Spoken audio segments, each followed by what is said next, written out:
It's Way Up with Angela Yee, and this is exciting because Flau'jae is here. Yep.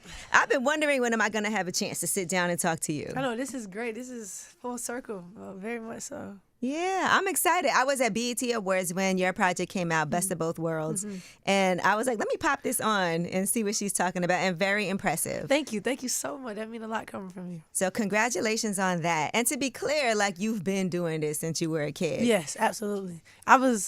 A lot of people still know me from the rap game, but I did that when I was 12, 13, then America's Got Talent. And then, the basketball thing. So I've been doing it for a while. It's so funny that music came first for you, for real. Yeah. And then the basketball followed. But, I mean, it's been working it. It's been paying the bills. Yeah, no, for real. It's been just doing its thing. It's like, it's kind of like you have a vision for yourself, right? And then by the time you get to the final thing for it to be put out, it's way different than, you imagine, but you still get there. So it's just the journey be dope, seeing how it all unfolds. Do you ever go back and watch the rap game episodes? Never. I don't like watching myself. Like, I feel like it's the most cringiest thing ever. I never watch my performances. Like, I never watch the rap game. I don't watch America's Got Talent. Wow. I don't know. It's just, I can't do it. But the only thing I have watched was the ESPYs performance. Like, now that was fire. So I saw that too. Yeah. And I saw Lil Wayne in the audience, and he's on the album. Right. That is an amazing moment. And to see how you was out there, like, first of all, you seem so comfortable on stage, and you got to credit that to all the work you did when you were younger. Facts, man. It's been a long time. I've been performing since I was 7 years old. My Uncle G, he been taking me to rehearsal spaces and, just getting my performance up. I always knew I wanted to be a dope performer because that's just like how my personality is. But, I just been working on it so long. And in that time, I wasn't even nervous. I was like, nah, this is my moment. Like, this is the time. But everything even, like, this is the time right here. Damn, so you wasn't nervous. I'm not going to lie, you look so comfortable. I was like, does she get more nervous when she has to perform or when you got to play? No, it's crazy because now I'm wondering if I'm going to get nervous for games because usually before the games, I'm always nervous. Until tip off, like, warm up, I'm nervous. Like, I don't care. I have butterflies everywhere. And that's just like that before performances. But this time, it was just like, it was kind of moments where you don't have a choice to mess up. Like, right. It got to go perfect. And everyone was in that room. Everybody. And it was on TV. And you know what I'm saying? That's a huge deal. Yeah, when I first got the call, I kind of cried a little bit because I was like, bro, like, it don't matter how much time they give me on TV. As long as they give me some time, I'm going to make the most of it. And they was like, you got a minute on live TV? I said, boy, that's all I need. Like, I said, that's all I need. And I just made it happen. Man, it's interesting, too, because with basketball being a team sport, you would think you might be less nervous because it's not just on you.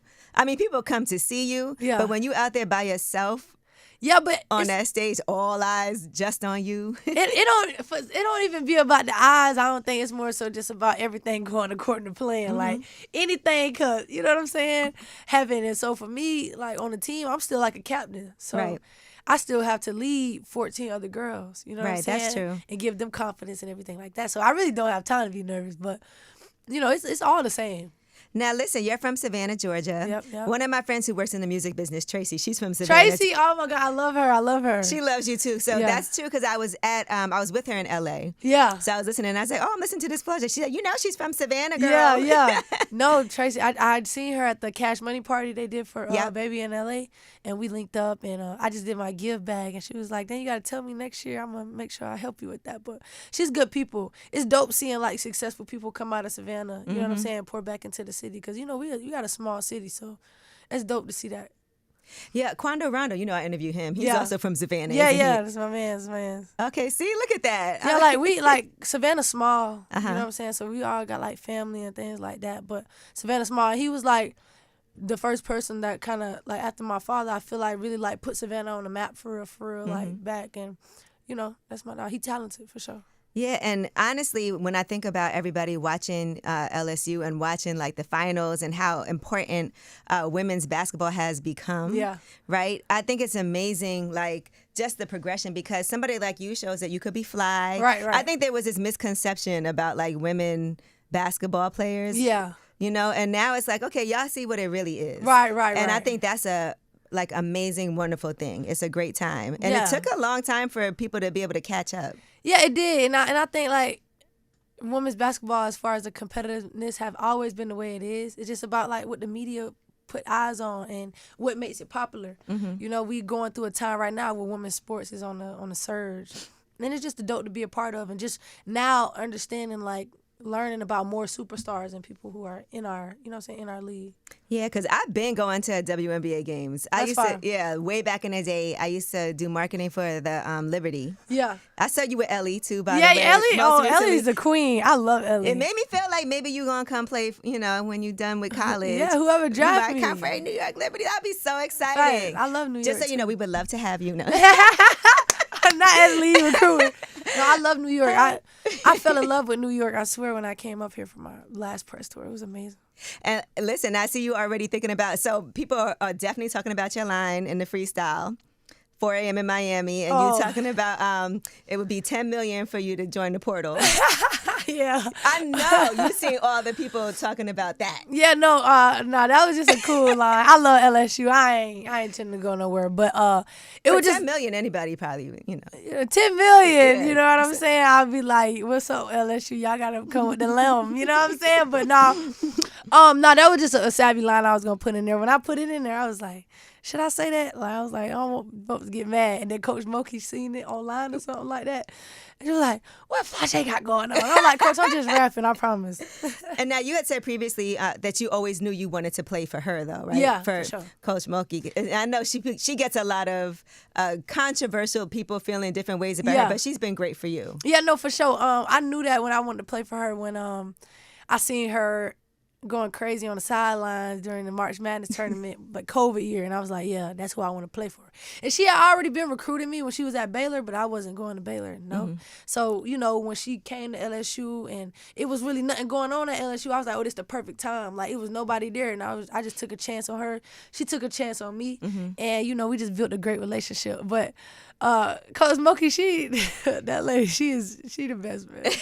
She's crazy. And sometimes people might feel like I want to surround myself with like people that already is a winning team, but you knew that was a good situation for you. Yeah, see, and some people do that and they end up in the wrong situation. Mm-hmm. You know what I'm saying? And I was like, I'm gonna just bet on myself. You know what I'm saying? That's what I've been doing my whole life. I'm gonna just bet on myself, and I made the right choice. The first year we won the national championship. And now that the bar is high. Yeah. I love that though. I only shoot for greatness. Like, you know what I'm saying? My mom always told me, if you shoot for the moon, you're gonna land with the stars. You know what I'm saying? So I always shoot for the biggest thing. Like, I got goals super big. I didn't think, like, I wrote it down on my vision board. I wanted to win the national championship and SEC freshman of the year, my freshman year. I did both of those. Like, you know what I'm saying? I wrote it down and I worked for it. So I think, like, if I put the intentions out there, anything can happen. When did you start doing vision boards? Man, my freshman year of college. I started, like, just trying to get more in touch with myself because I had moved out 7 hours away from my family. And I just like, I want to operate at the highest level. Mm-hmm. Start reading books, start just watching business stuff, earning leisure, you know what I'm saying, assets over liabilities, all type of that stuff, just to try to get my mind going in a different realm. You know what I'm saying? Because I knew, I didn't make all that money then, but I knew I was going to make a lot of money coming into college. So I was like, I got to study about business and stuff like that. So my mind always kind of been there. And all the billionaires, they say visualize and write it down and then go get it. Yeah, that's dope. And listen, you also had an NIL deal when you were in high school, right? Yep. And I see the. You're also responsible with your money. Yes, absolutely. Okay. We just closed. Hold on, put your hand up again. Okay, all right, got to see that too. We just closed on like 7 acres of land. Like, so I just got that up and running. It was my first, not my first, but like one of my first investments, and it's big investments. Do you know how huge that is? Just think about. NIL deals weren't even happening before that, and which, by the way, everybody had a problem with. But the fact that now it's like you can finish college, you don't have to rush. It's beautiful. And to go into the WNBA, you could also take care of your family, and you could also profit off of, what everybody else is profiting off of with your name and your likeness. Yeah, and I think it's important. I feel like every time something new happens, it's always like a negative thing on it until it becomes the new norm. Mm-hmm. But I think NIL was important for college students only because, like, if you know a college student or an athlete, you know how hard we work, and you know how much money these institutions are making. So, like, why not give them, the opportunity to make money off their brand? And I think NIL is kind of not like a handout. It's kind of like, you work hard, you build your brand, and you get paid for what what you work for. So that's why I think NIL is super important. And I want to help, guide young kids into making decisions. Like me, I just dropped an album, an EP, Best of Both Worlds, and I'm going to college. Like, that's important to show the kids. Best of both worlds. I love the artwork on the cover because you see the microphone on one side. Yes. You see the basketball on the other side. And I know at times people feel like there's so much dedication to each one of those things that they'll try to make you feel like you got to choose. Right. But I know when you went to go to LSU, they took you to the studio. Yeah, they took me to the studio. We got you, girl. On my official visit. My whole recruiting process is kind of weird because soon as coaches would be like, well, so which one you want to do? You want to play basketball or you want to rap? I just hang up because I know you ain't to school for me. Like, you know what I'm saying? I don't even want to waste your time. So when they took me to the studio, it was like, yeah, they get it. You know what I'm saying? Coach Mulkey get it. You know what I'm saying? And then at the same time, I was like, this is an old white lady. Like, you know what I'm saying? I'm a rapper. Like, you know what I'm saying? Like, for real. And she giving me. She's like, I know I'm an old white lady. You know what I'm saying? And she giving me the support. Like, you know what I'm saying? So that was dope. That was very slick of her. That was very smart. Yeah, she know what she be doing. But Coach Mulkey loved music too, though. Okay. She don't really like rap music, but she like all that country stuff and all of that, the old country.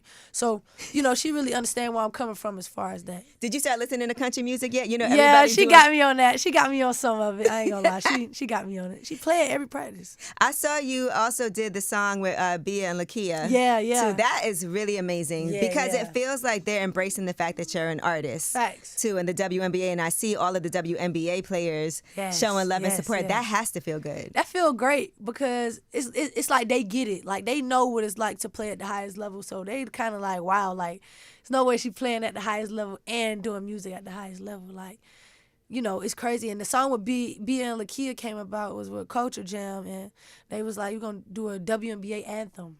And it was like, that's having me on it just made sense. Like, you know what I'm saying? And it was an honor, though. Like, that was a good decision that they made to put me on there. Yes, it was. Yeah, for sure. I love seeing when you go to the games and you show love, too. And you be like, let me get you a jersey. But at the All-Star, that was the first time I really got to go to, like, a real game because I've been traveling so much. But I got to see all of my favorite players there. And you was looking fly, too. Trying to put it on a little bit. Shout out my stylist Chance. But I was just trying to meet everybody like I was like a kid in a candy store. Because I be trying to just meet them like, what's up? Like, ask them questions. Like, how do you do this? Like, how you prepare? Like, just to try to get inside their head.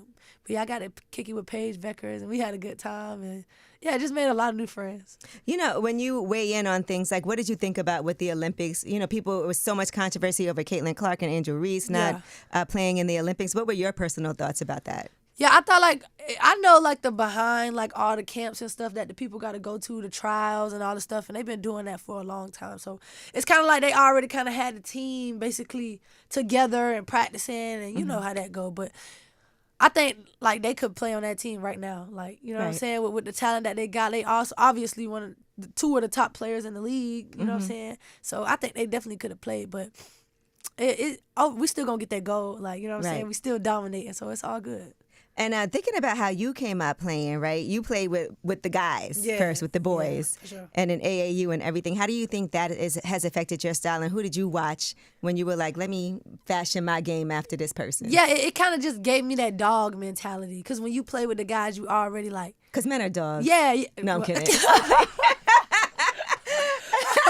No, because, you just got to have that mentality like you an underdog already. You know what I'm saying? Mm-hmm. And I grew up, who I played with, all my friends like Monte, Ken, all of them at the Boys and Girls Club. My coach, Reese, they never gave me no girl pass. So, every hit that the boys got, I got it. Everything. It was everything. I always got that treatment. You going to come out here with us, you going to play with us. And I think that just kind of made me strong and just gave me that dog mentality. It just gave me that vibe. How does that help you with your music, too?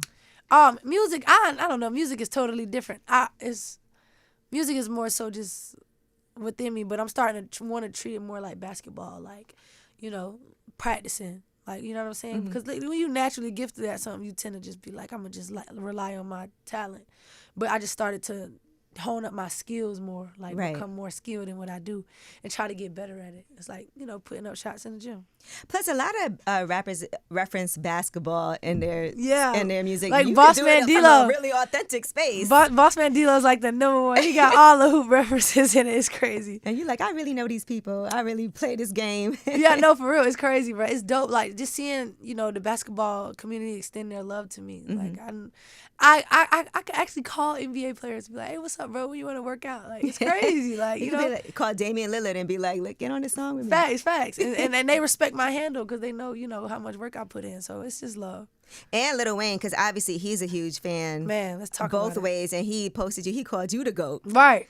how did that feel? Because you're in Louisiana too. Bro, let's be clear. Like, first of all, Lil Wayne is not doing songs with folks. Like, this is Lil Wayne. Like, this is him. Like, one of the greatest of all time. He's going to go down as that.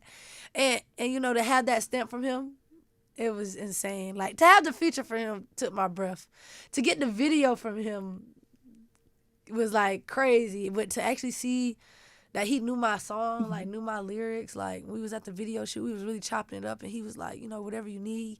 Came to support me at the ESPYs, watched me perform, and he left. Like, you know what I'm saying? He really just extended his hand, and I just appreciate him, bro. That is so dope. That's amazing. Man, he blessed me with a crazy verse. It's a top 10 Wayne verse, man. Did he give you any advice, or like what type of conversations did y'all have? Yeah, I asked him. I was like, what's the best advice you could give me? He just told me, like, you're going to get pulled a lot of different ways, but you just have to remain yourself. Like, and your mom is very present and active. Yes. As far as helping and making sure that you make the right decisions. Absolutely. And you have family around. Right. And I think that helps a lot too, to keep you grounded. I definitely know that, your company, people always say, show me your friends, I'll show you your future. That's real. Even now looking at relationships that I had in high school and things like that, I'm like, dang, I'm glad I stayed away from these people. You know what I'm saying? Because we weren't on the same trajectory. So, it really makes sense. That's why I keep a lot of old people with me. Like, they don't stop calling everybody They don't old. like that I call them old, but they like over 30. Like, come on, bro. Yeah, we gotta remember your age too. Like they always talking about all this old music I don't know about and all these albums. So, but no, you for did sure. sample some old music on your project. A lot too. of it. The pop, Good Girls Go Bad. A lot. See, so you can't be saying that because you talk about this old music, but you clearly are influenced by it too. I'm a hip hop head. I'm a historian. I know about everybody. And your father had good relationships also with a lot of other rappers too. Yeah, like Bootsy. Bootsy was tweeting like crazy. Yeah, that's about LSU, so that was really dope. Bootsy, I know that made Wayne. him. He had a song with the Birdman. He had a song with Baby. He everybody Jeezy. Everybody knew my dad. He was coming up in that era with all of them guys, so they respect him for sure.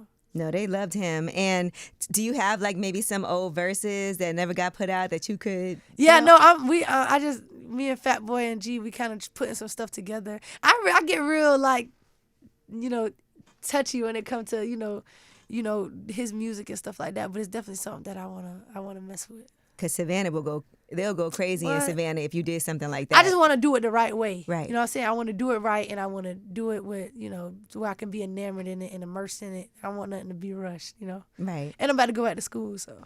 Where do you see yourself as far as your music career? Like if you have to put that on your vision board, what do you see for yourself with music? Man, it's on my phone. I see selling out shows. Our best new artists next year when they start doing all of those things.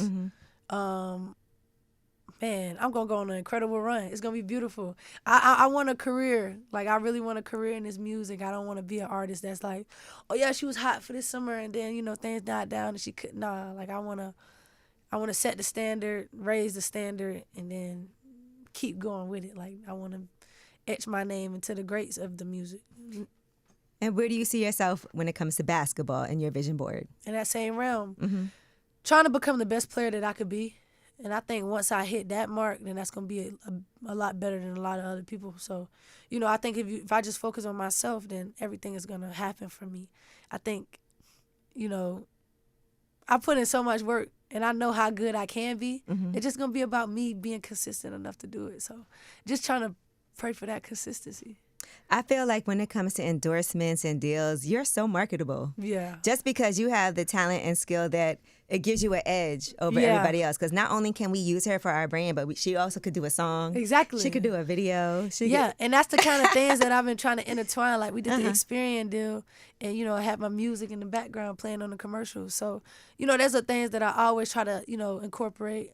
In the new Came Out of Beast video, I got my JBL headphones in and things like that. So with brands, I'm always trying to show love to my partners, but also have them show that love in return, Right. And I love you talking about being financially responsible because you are getting, to be clear, everybody listening, millions of dollars already right now at a young age, though. And that's a time when people could blow it. Yeah. So the fact that you're investing and you said you bought acres, what do you plan to do with that? Man, I want to build a complex on it. And I've been getting into like apartments and I've done like Airbnbs, but I I really just been investing into myself. Like, I have a record label. I'm on my own record label. I have a distribution deal with Roc Nation. Okay. But I still run my own label, and, you know, they just distribute it. So, you know, just putting resources back into the things that are keep going up. I think it's just important for me to just continue building my portfolio and my knowledge in business so that, you know, but I've been moving and shaking with the right people, though. Like, you know what I'm saying? I went over to Cannes for the film festival? No, Cannes Lions, yeah, okay. the marketing, and I met so many CEOs, CMOs, and all those people, and they were just picking their brains. So, business is like gonna be my final like legacy, right? Like, you know, going through phases of my career, the music and that is gonna be the platform for what I want to do in the business world. And, you know, people thought that you were signed with Roc Nation, but now it makes sense. You have a label that's distributed. Through Roc Nation. Yeah. And I know everybody is trying to come at you right now. So how do you figure out what is something that you're interested in? Like, what are the things that, how do you filter through that? Yeah, it's nerve-wracking, but I kind of got, like, spiritual discernment. Like, you could kind of tell when somebody just want to be on something just because it's like, oh, this sizzling. Like, you know what I'm saying? It's hot right now.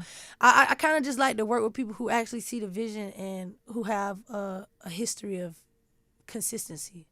Like, I don't want somebody who been hopping from here and he was at this place. No, I want somebody who stayed somewhere, built something, you know what I'm saying, and now what they probably doing their own thing, or they, you know what I'm saying? So just people with longevity and consistency, because right now it's not a lot of that, especially in the music industry. So just being particular about that is going to be important for me. All right, so the project Best of Both Worlds is out now. It's an EP. Yes. You also have NLE Chopper on there. Yes. That was a nice look. You know what I was thinking about, too, when I was listening? Because the lyrics, they're dope, but it's nothing that's going to be too controversial, right? Yeah. So is that something that you have to think about because of the space that you're in? I saw you said that all these young people are looking up to you, which is not something you ever necessarily anticipated. Yeah. But when it comes to your lyrics and your content, how does that play into it? Yeah, I know. I've been thinking about this a lot because I am getting older, right? And it's like, you know, it's certain things that I'm going to talk about, certain things that I'm not. But I think it's just, for me, I kind of just rap with a little bit of decorum. You know, I get my message across without, you know, being too vulgar or being too this. Or it's not like I'm ever going to do like, oh, I'm not going to say this because I'm going to step on somebody's toes. Right. Nah, because then that would like silence a little bit of my artistry, and that's not why I do this. So it's just going to be about me making decisions about, like, you know, some people not going to like everything, you know, but I'm not going to silence myself just to please everybody. That's how stuff go bad. You got to stay authentic to you. If you like it, you like it. If you don't, you don't. And I feel like that's not necessarily you either. Like, just from the impression that I get from hearing you speak and having seen other interviews that you've done, you don't strike me as somebody that's going to get up there and start talking crazy. Yeah, and it's like I don't need to. Where did this come from?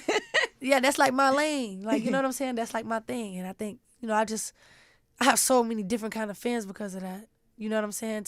Because everybody could kind of relate, for sure. In the locker room, do y'all be freestyling? Like, do any of the other players be No, I be freestyling. I be trolling them real bad. I be dissing them. Like battle rap. You battle rapping? I was dissing them on the bus. I remember one time. I be dissing Coach Mulkey. I be dissing our whole team. No, they know what it is. She must really like you. No, Coach Mulkey love me. She called me a hoot, whatever that means. So, and more old people talk. Yeah. Well, listen, I really enjoyed having you come up here. Like I said, I've been saying I need to talk to you. I know you were at BET Awards, but they was flocking you in the media room. Yep. But I'm glad we had an opportunity to sit down and after I had a chance to hear the project and everything.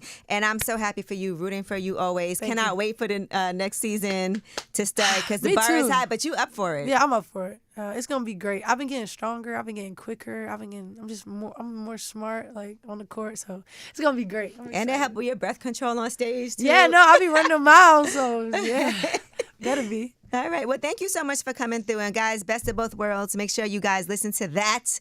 All right. You're gonna do it all. So I'm not worried about you. Thank you. All right. It's way up.